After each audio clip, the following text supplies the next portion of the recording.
সহকারে চলুন। বর্তমানে যে সমাজে যা যা ঘটছে আজ এই গজলের মাধ্যমে ইনশাআল্লাহ ধুলাই করব। দৃষ্টিভাবে মনোযোগ সহকারে আপনারা শ্রবণ করুন।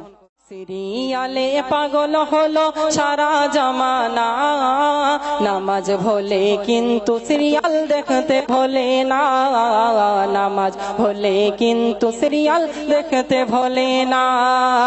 আমার নতুন ভাবি ভাইকে ছাড়তে রাজি, আমার নতুন ভাবি ভাইকে ছাড়তে রাজি, তবু ভাবি সিরিয়াল দেখা ছাড়তে পারে না। টিভি ছাড়া এই জামানাই বউ তো টেকে না, টিভি ছাড়া এই জামানাই বউ তো টেকে না। সিরিয়ালে পাগল হলো সারা জামানা, সিরিয়ালে পাগল হলো সারা জামানা। নামাজ ভোলে কিন্তু সিরিয়াল দেখতে ভোলে না। ভাই আমার হাফেজার মাওলানা হয়েছে, বয়স করে ভাই আমার বিয়ে করেছে। নতুন ভাবি বলে ওগো মোবাইল আমার চাই, নইলে হুজুর তোমার সংসার করতে রাজি নাই। ভেবে আর না পাই না রে ভাই কি হবে ও পাই, ভেবে আর পাই না রে ভাই কি হবে ও পাই। আর কি বিয়ে হবে যদি এটা চলে যায়, আর কি বিয়ে হবে যদি এটা চলে যায়। হুজুর ভাবছে আমি তো বয়স করে বিয়ে করেছি, আমি হাফেজ মাওলানা হতে তো সময় অনেক লেগে গেছে। আপনারা জানেন একটা হাফেজ মাওলানা হতে অনেক বছর সময় লাগে, তো মূলত তারা একটু দেরি করে বিবাহ করে। তো বিবাহ করেছে এক যুবক ভাই, তো এখন তার স্ত্রী বলছে পাশের বাড়ি তারা সব মোবাইলে কত সুন্দর সুন্দর সিরিয়াল দেখে, কত কিছু দেখে, আমাকেও একটা মোবাইল কিনে দিতে হবে, তা না হলে আমি আর সংসার করব না। এখন ভাই দেখছে যে তো বড় মুশকিল, এখন কি করব? আমার এই বউ যদি চলে যায়, তাকে আমি বয়স করে বিবাহ করেছি, এই বউ যদি চলে যায় আমার আর তো বিয়ে হবে না। তখন ভাই বাধ্য হয়ে কি করছে শুনুন শুনুন শুনুন। ভাই আমার 4G একটি মোবাইল কিনিল, 300 টাকার নেট প্যাক সেই ফোনে মারিল। বড় ফোনে চুপি চুপি ভাবি জি আমার দেখেছে, ভাবি সীমা রেখা কে আপন কে পর। আপন তুমি চিনলে না কো ভাবি জি আমার, আপন তুমি চিনলে না কো ভাবি জি আমার। স্বামীর সেবাই হতে পারো জান্নাতের হকদার, স্বামীর সেবাই হতে পারো জান্নাতের হকদার। সিরিয়ালে পাগল হলো সারা জামানা, নামাজ ভোলে কিন্তু সিরিয়াল দেখতে ভোলে না। নামাজ ভোলে কিন্তু সিরিয়াল দেখতে ভোলে না। আমার নতুন ভাবি ভাইকে ছাড়তে রাজি, আমার নতুন ভাবি ভাইকে ছাড়তে রাজি, তবুও ভাবি সিরিয়াল দেখা ছাড়তে পারে না। টিভি ছাড়া এই দুনিয়ায় বউ তো টেকে না, টিভি ছাড়া এই দুনিয়ায় বউ তো টেকে না। কিছু ভুল বলছি নাকি? সাড়াছড়ি দিতে হবে, আপনারা সাড়া না দিলে হবে না। চলবে গজল চলবে, সবাই তো হাত তুলছেন আলহামদুলিল্লাহ। তো আসুন, তারপরে ভাবিকে যখন মোবাইল কিনে দেওয়া হলো, ভাবি চুপি চুপি সেই ফোনে বিভিন্ন রকম সিরিয়াল দেখছে। শুধু তাই নয়, নিজের যে কলিজার টুকরির সন্তান তাকেও সিরিয়াল দেখাচ্ছে ছোটবেলা থেকে। তাহলে সে বড় হলে সে তো সিরিয়াল মতোই তো হবে, সে কলেজে তো যাবে ওই রকমই ড্রেস পরে, হাতে একটা মোবাইল নিয়ে আর কি একটা চশমা পরে, ওইভাবে তো ছেলেদের দেখাতে দেখাতে যাবে। শুধু তাই নয়, নাম রাখছে সেই সিরিয়াল দেখে, সিরিয়ালে যারা পাঠ করে তাদের নাম রাখছে ওই রকম চম্পা পম্পা নাট বল্টু স্ক্রু, এইরকম সব এখন নাম রাখছে।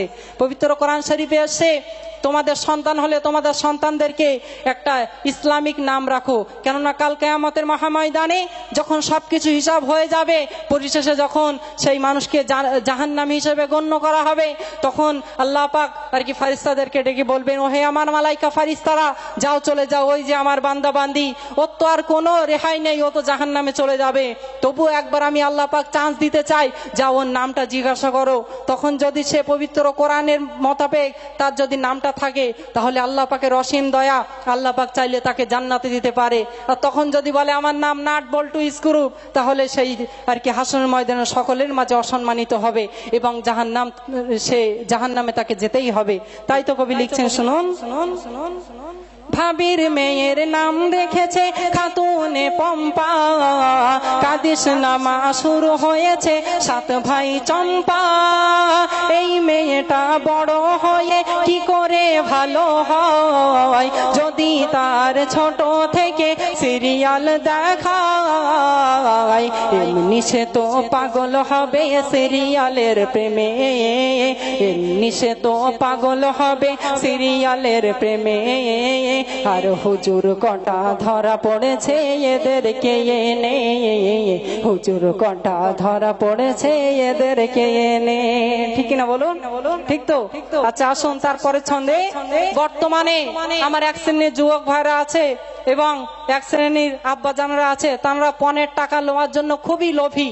তার উদ্দেশ্যে কবি কি লিখছে শুনুন। ছেলের বাবা দেখতে গিয়ে বলে দাবি দাবা নাই, যা করবে আমার ওই বড় জামাই। ইনি সাইড কেটে নিয়েছে, বলছে আমার বড় জামাই সব করবে। তাই কবি লিখছেন, ছেলের বাবা দেখতে গিয়ে বলে দাবি দাবা নাই, যা করবে আমার ওই বড় জামাই। তখন শালাকে নিয়ে উনি কি বলছে শুনুন। আমার শালা খুবই ভালো, কিছুই না নেবে, কিন্তু বেড়া চাপা থেকে বলে গেছে একটি অ্যাপাচি বাইক দেবে। খড় খাই না এরা শুধু গাদাই ঘা ঘষে, খড় খাই না এরা শুধু গাদাই গা ঘষে। মুসলমান আজ মরেছে কর্মের দোষে, মুসলমান আজ মরেছে কর্মের দোষে। কি বাস্তবে ঘটে তো নাকি? জি বাস্তবে ঘটে। শুধু তাই নয়, এবার যে আবার একটু সাইডের দিকে যাই, দেখবেন কিছু কিছু পরিবারে আছে শাশুড়ি আর বউর সাথে যেন 3য় বিশ্বযুদ্ধ হচ্ছে, হয়তো নাকি? শাশুড়ি বউ দুটো একসাথে থাকবে কিন্তু তা নয়, দুজনের মধ্যে সবসময় ঝগড়া ঝামেলা হতেই আছে। কি অবস্থা দেখুন তো। সেই প্রসঙ্গে একটু ধোলাই করা গজল আপনারা শুনে যান, তারপরে ছন্দে। এক বাড়িতে থাকে দেখো বউ আর শাশুড়ি, বউ যদি হয় সাপ গো শাশুড়ি হয় বেজি। এক বাড়িতে থাকে দেখো বউ আর শাশুড়ি, বউ যদি হয় সাপ গো শাশুড়ি হয় বেজি। বউ সেজেছে কিরণমালা, শাশুড়ি কটকটি, আর বউ তুলেছে মুড়ো ঝাঁটা, শাশুড়ি নাই লাঠি। এক বাড়িতে থাকে তবু একটুও বনে না, এক বাড়িতে থাকে তবু একটুও বনে না। কেন জানেন হাদিস কোরআন কিছু জানে না, কেন জানে হাদিস কোরআন কিছু জানে না। ঠিক কিনা বলুন? হাদিস কোরআন জানলে আর আম্মা জানের সাথে এইভাবে ঝগড়া করতে পারতো? উনিও যদি হাদিস কোরআন জানতেন তাহলে এই যে অপর মেয়েটা এসছে তা নাকি নিজের সন্তান মনে করে নিত, নাকি সন্তান মনে করে তার নিজের মেয়ের মতো তাকে রাখতো। তো হাদিস কোরআন জানে না, সেজন্যই তাদের এই অবস্থা। তো এত কথা শুনলেন, পরিশেষে সমাজের কথা আপনাদের মাঝে তুলে ধরলাম। পরিশেষে কবি আরো মূল্যবান কথা লিখলেন, শুনবেন। সমাজেতে যা ঘটিছে করি বর্ণনা, মাসুম আলম সত্য কথা লিখতে ছাড়ে না। সমাজেতে যা ঘটিছে করি বর্ণনা, মুস্তাফা গোলদার সত্য কথা বলতে ছাড়ে না। সমাজেতে যা ঘটিছে করি বর্ণনা, এমডি আলামিন সত্য কথা বলতে ছাড়ে না। ও মুসলমান করো না যে আর তো চলো না, চিরদিন এই দুনিয়ায় কেউ তো রবে না। কাহার জন্য রেখে যাবে এ দালান খানা, কাহার জন্য রেখে যাবে এ দালান খানা।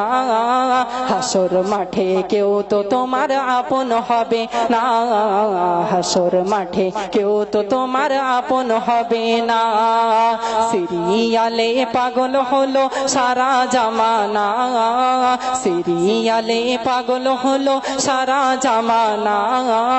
নামাজ ভোলে কিন্তু সিরিয়াল দেখতে ভোলে না, নামাজ ভোলে কিন্তু সিরিয়াল দেখতে ভোলে না। আমার নতুন ভাবি ভাইকে ছাড়তে রাজি, আমার নতুন ভাবি ভাইকে ছাড়তে রাজি, তবুও ভাবি সিরিয়াল দেখা ছাড়তে পারে না। টিভি ছাড়া এই দুনিয়ায় বউ তো টেকে না, টিভি ছাড়া এই দুনিয়ায় বউ তো টেকে না।